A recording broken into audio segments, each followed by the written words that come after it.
As soon as I saw the first 5 teams in the rankings, so 21 through 25, as soon as I saw those teams, I knew what this committee was doing. I knew exactly what they were doing, and it really goes back to the very first rankings that came out. What if you watch my videos, the title of my very first reaction video when those very first rankings came out was brand bias, and they've continued that through all the rankings.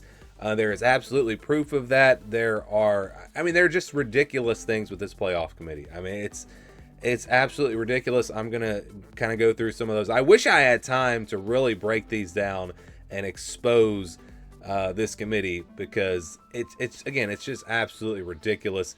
These rankings were terrible. There were just a few things that they did to manipulate the rankings and make certain teams' resumes look better and things like that. So let's just jump right in. We're going to go through the rankings, and I'll tell you the things that I think are just terrible with these rankings. And it starts again with these first 5 teams, 21 through 25. So when I saw Memphis at 25 and Duke not in these rankings, I knew exactly what this committee was going to do.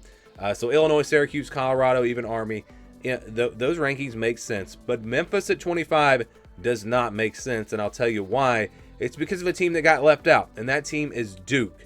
Duke is the only Power 4 team that went 9-3 or better that did not get ranked.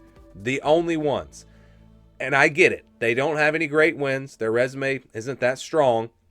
But if you look at who they lost to, they lost to SMU, who's in the top 10 in overtime, by the way. They lost to Miami in a game, again, top 15 Miami team, in a game where they had the lead in the second half. And then their other loss came to Georgia Tech. They lost by 10. I think all of us would agree that Georgia Tech's a very solid football team. I know they're just 7-5, but we've seen them this year. We know Georgia Tech's a good team. That game was on the road. And again, they only lost by 10 points. Those were the losses for Duke. And like I said, they didn't really have any great wins. They beat North Carolina. They beat NC State on the road. They beat Virginia Tech, Wake Forest. I mean, they didn't have great wins. So, yes, that's absolutely fair if you want to penalize them for no great wins. But who has Memphis beat? I mean, if you look at Memphis and you look at their resume, they beat Tulane this past week. And that was a team that was ranked by this committee. So that's I guess that's a good win. But look at who they lost to. They lost to Navy. Lost by 12 points in that game. A Navy team that finished, I believe, with 3 losses. 3 losses. And they lost to UTSA, who finished 6-6, who finished 500 in the American Conference. Lost that game by 8. So you look at the resume for Memphis. I mean, who did they beat other than Tulane? I mean, you got South Florida. I guess that's an okay win. North Texas. I mean, there's not a whole lot on that resume. And it's different playing in the Power 4 versus playing in the American. It just is.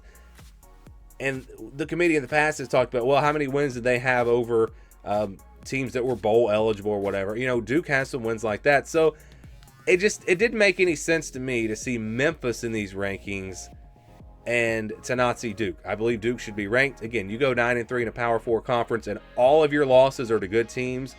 You should be ranked. You just should. And it's also interesting with this committee. It seems like they value the good wins and they just really don't care who you lost to. And that's really what it comes down to, except for certain circumstances. Like Boise State, they've been praising them all year, putting them near the top 10 because of their loss to Oregon. Boise State only has one decent win, and that's UNLV. Like, they haven't beaten anyone. But for other teams, it seems to only matter who you beat. It doesn't matter who you lost to. So let's get to these next teams. All right, so here is the issue, another issue that I have. If you're not going to rank Duke, why is Missouri ranked 19? Look at Missouri's resume. I would ask you all to look at Missouri's resume and Duke's resume and compare them. Compare the wins. Missouri hasn't beaten anyone. You can say Boston College is their best win, a game at home that they won by 6 points. They had to go to Vanderbilt, or had to go to overtime to beat Vanderbilt. They lost to Texas A&M, who is not even ranked in these final rankings. Not even ranked.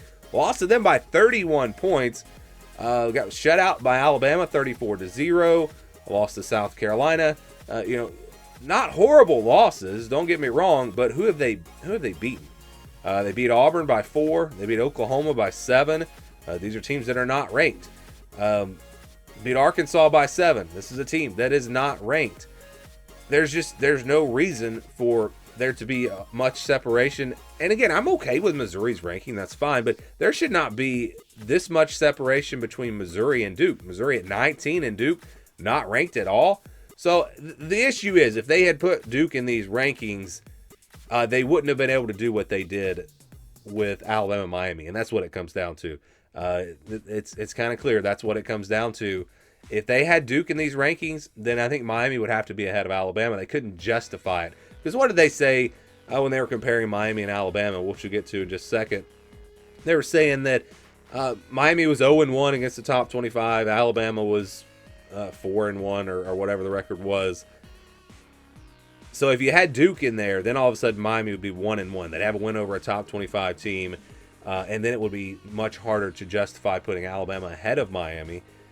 Which, by the way, I'm not against Alabama being ahead of Miami. I'm against something else with those teams, and we'll get to that in just a second. But that's the reason why they couldn't rank Duke, could not rank Duke. And I'd love to go back through the history of these rankings and see, how many 9-3 power conference teams have been left out of the rankings.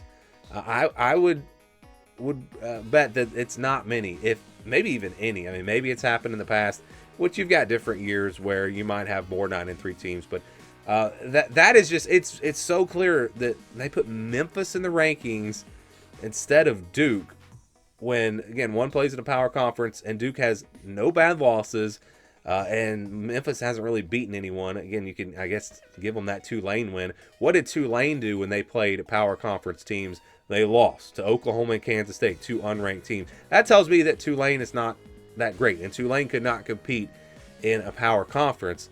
That's what Duke is playing in, and so that, again, I have a big issue there. All right, so then you've got BYU at 18, Clemson at 17, Iowa State at 16.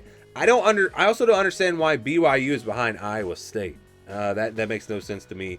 BYU has a very solid resume, and speaking of, before we get to Miami, but let's talk about BYU and Miami. If you compare those two teams, BYU has a win over a top 10 SMU team, and then they have a win over Baylor and a win over Kansas State. Those are 8-4 teams. Those are solid wins.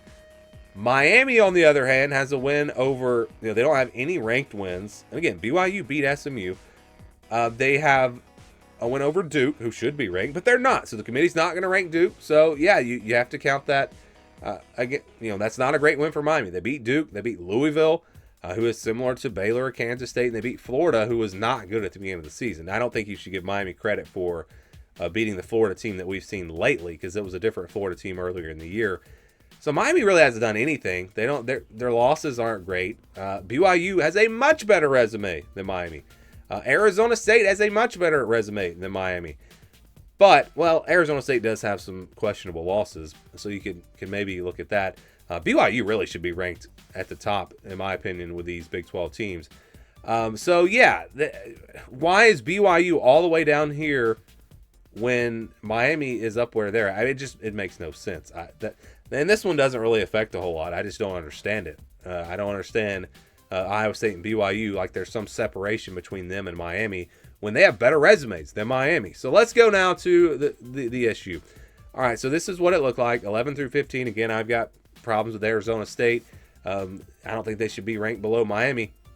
So they jump Alabama ahead of Miami, a 9-3 Alabama team, over a 10-2 Miami, which, again, I am okay with that. I am okay with Alabama being ahead of Miami, to be clear here.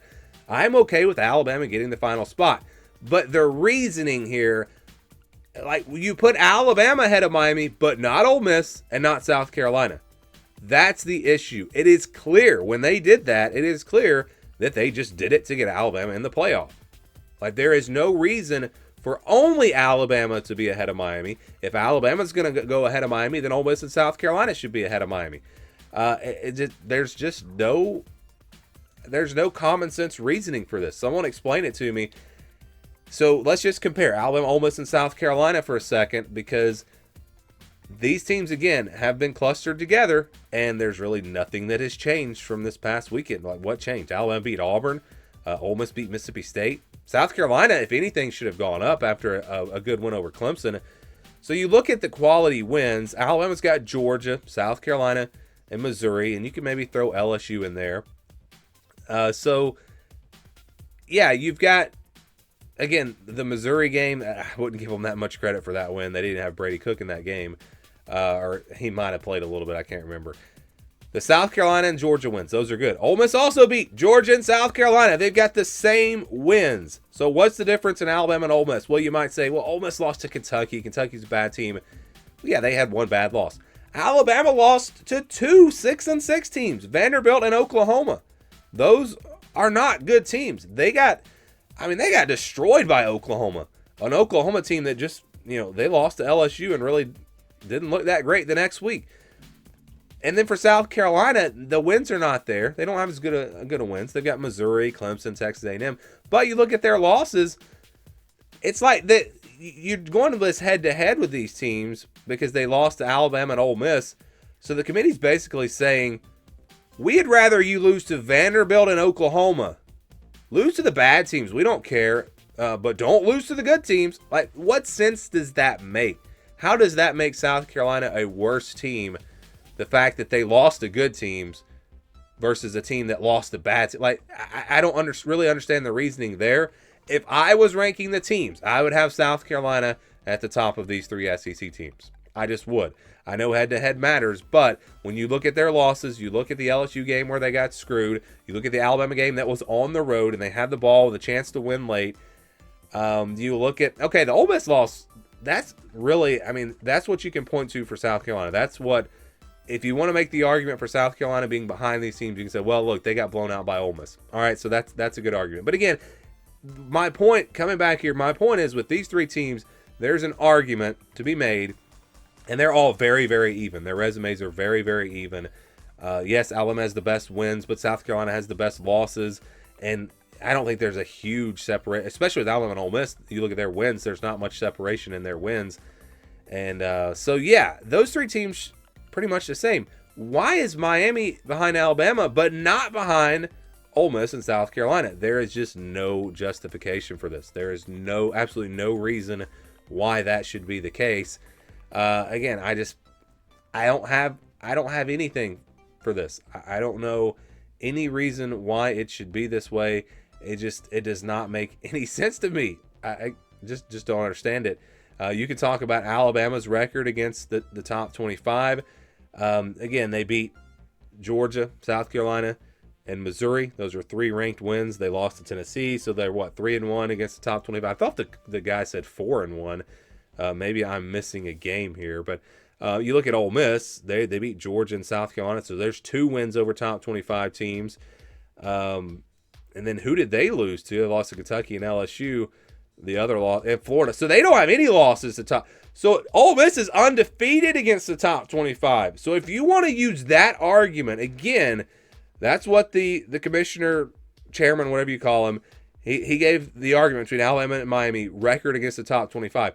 Ole Miss is undefeated against the top 25. So why are they not ahead of Miami? It just makes absolutely no sense.